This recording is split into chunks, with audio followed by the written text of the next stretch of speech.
Welcome to our tutorial on setting credit metrics for students to be on track for graduation in the portal by New Visions. In this video, we will walk through how users at your school can set credit metrics to help flag students who may need courses they are not scheduled for. The portal allows schools to input specific course sequences to track which courses students are expected to complete by the end of each term, aligned with graduation requirements. By entering these metrics, the portal can identify students with credit gaps who may be at risk of not earning the required credits for graduation. This enables you to make programming shifts in the current term or add courses to future terms to ensure students remain on track. Please note that this video focuses on setting school metrics for credit requirements. If you have already set these metrics, please refer to the Monitoring and Reviewing Credit Gaps video for further guidance. Setting credit metrics.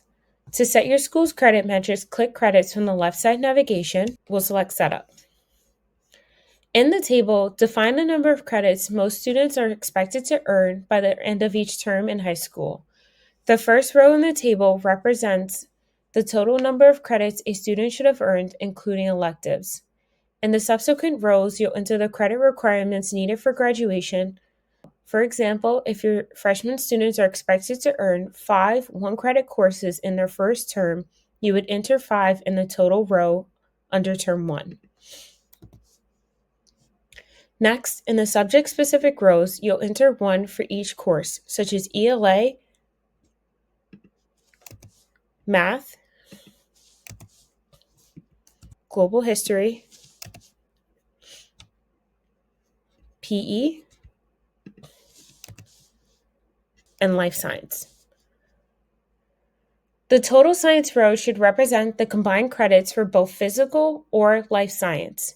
If a credit is earned in either sciences, enter 1 in both the total science row and the corresponding physical or life science row. So we put a 1 in life science and we'll enter another 1 for total science. All other subjects will have a 0 in those boxes, as students are not expected to earn credit for them during this term. For subsequent terms, ensure the numbers are cumulative. For example, if students receive a credit for ELA each term, you'll add the credit earned from the previous term to the credit expected for the current term, so that the credits accumulate as the terms progress. Once all metrics have been entered, click Save Changes at the top right corner, and then we'll select Confirm.